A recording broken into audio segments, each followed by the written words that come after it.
Hello, I'm Pastor Rick, and I want to welcome you to the Sunday Forum. Preparation for this upcoming Sunday, August 31st, we're going to focus in on Paul's missionary trips, the theology, the influence of the Apostle Paul on us, on our faith, and on the Christian church. Again, this is the final week of By Request, and so this theme was suggested by one of our members. Thank you for all the suggestions that came in.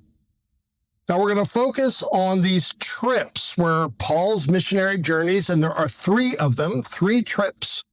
Really, he's writing to communities that he founded for the most part. He's trying to encourage them in their faith. And here's what we've got. He traveled over 13 years planting churches, three trips, 7,000 miles he covered, and he established at least 14 communities, which is pretty amazing. In that time, he wrote, now here's the debate, maybe 13, maybe 14 books, but we know 7 in particular were written by Paul: Romans, 1st and 2nd Corinthians, Galatians, Philippians, 1st Thessalonians, and Philemon. And the others, there's all sorts of debates by experts and theologians. But that represents about 25% of the New Testament. So these trips and the Apostle Paul really weigh heavily on our faith, how we understand faith in Jesus Christ. So first of all, we have the first missionary trip. You'll find that in Acts 13 and 14, which begins in Antioch, and then they return to Antioch. The second missionary trip, Acts 16, 23 to 20, verse 38. This one's important because, well, Paul and Barnabas, who are on the first trip, they kind of get in a disagreement about where they should be going and where they should be proclaiming Jesus. Yeah, Barnabas then takes Mark and says, I'm going to do what I feel God has called me to do. So he visited the churches and supported them from the first trip. Paul visits some of those churches, but then he moves on with Silas, and maybe even Luke joined them later on in the trip. And then the third missionary trip, he finally, we'll find that in Acts 18, 23 to 20, verses 38. And there he begins in Antioch and then returns to Caesarea Maritima. So 3 really amazing trips. By the way, there was a 4th trip that you'll often hear about, but that was not a missionary trip. That was Paul being imprisoned and taken to Rome to be put on trial. All right, to help us, once again, we're going to turn to the Bible Project as they describe some of the dynamics that we find in these powerful missionary trips by the Apostle Paul. Enjoy. During the first century, most people around the Mediterranean Sea lived in densely packed cities, all ruled by the Roman Empire. Each city was a diverse blend of cultures, ethnicities, and religions. And because of this, there were all sorts of temples for offering sacrifices to all sorts of gods, and each person had their own portfolio of gods that they gave their allegiance to. But in every city, you'd also find a minority group who wouldn't worship any gods but their own. The Israelites, also known as the Jews. They claimed that their God was the one true creator and king of the world. Now, all these cities were connected by a network of roads built by the Roman Empire, and so it was easy to move around, to do business, and even spread new ideas. Now, one person familiar with these roads was the Apostle Paul. He spent the second half of his life traveling from city to city, announcing that Israel's God had appointed a new king over the nations. This king wasn't like anyone who'd come before. Right. Most kings rule with aggression or power, but this new king rules with self-sacrifice and love. His name is Jesus, and Paul is his herald, who's inviting all people to live under this king's rule. The stories of Paul's travels and how people received this message, that's what the third part of Acts is all about. For some time, Paul's home base had been in the city of Antioch. And from there, he and his co-workers went out on 3 road trips, traveling by land and by sea to strategic cities throughout the empire.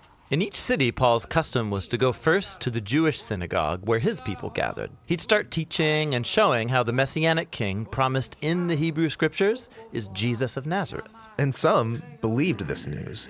Others didn't. And still others thought this message was so misleading and dangerous, they would incite riots to kick Paul out of town. And so that's when Paul would take to the bustling city marketplace. He would set up shop there to make and sell leather tents to cover his travel expenses. And here, Paul kept sharing the news about the risen King Jesus with anybody who would listen. He was often misunderstood as just promoting a new god. One time he prayed for a sick person, they were healed, and everyone around thought he must be a Greek god that came down to visit them. But Paul insisted there's only one true God, and he was his servant. This message often stirred up opposition and more riots, and he got beaten, even thrown in jail. Why such a strong reaction? Well, the worship of the gods held together Roman culture. They believed the gods kept their cities safe, and the temple worship of the gods was a huge part of their economy. Paul wasn't just adding Jesus as a new god to the list, he was saying all other gods are powerless, even a sham. So he's undermining their way of life. Yes, and more than that. When Paul announced Jesus as a new king, he would call him Lord or Son of God, the very titles people used to refer to the emperor of Rome. So Paul's message could easily be heard as a threat against the entire political order. Why would anyone join this movement? I mean, it sounds dangerous. Well, people were captivated by the story of Jesus and how his love created communities where all people were treated as equals, regardless of ethnicity, gender, or economic status. These people formed new families that would eat together. They lived sacrificially and took care of their poor. They lived like Jesus actually was the king. Right. And so in every city where Paul announced the message about Jesus, people were being transformed by God's Spirit to become new kinds of humans. So Paul would stay in that city and teach them the way of Jesus. And then he would leave for a new city. This was a difficult life. Paul had to endure a lot of pain and a lot of suffering. Yeah, and he did so because he believed that his own hardships were a reenactment of Jesus' suffering and death for others. He said it was God's own love that drove him to share the story of Jesus, no matter the cost. After his third road trip, Paul's reputation had grown. He had made many new friends, but had also made many new enemies that he would be wise to avoid. But Paul didn't avoid them. His next stop was Jerusalem, a city full of people who wanted him arrested, even dead. And so why he goes to Jerusalem and what happens when he gets there, that's what the final section of Acts is all about. Now, wasn't that tremendous? Again, I want to emphasize, Paul traveled for 13 years, 3 trips, 7,000 miles, 14 new communities formed by Paul, all coming together with the epistles he wrote to encourage these churches. They come together with about 25% of the New Testament. But here are those key themes. Justification by faith, not by works of the law. That's from Paul. Freedom in Christ. We're neither male nor female, Jew nor Greek. We're all free in Christ. Paul is sent to the Gentiles, so now the mission of Messiah, Jesus is now Jesus as Lord to all the Gentiles in the Roman Empire. And he says, the Gentiles don't need circumcision. But what an impact Paul had, and we want to talk about that at the Sunday Forum. Please come and join us after worship at 10:15, where we talk about the missionary trips of Paul. Thanks for joining us on this Sunday Forum. Bye-bye now.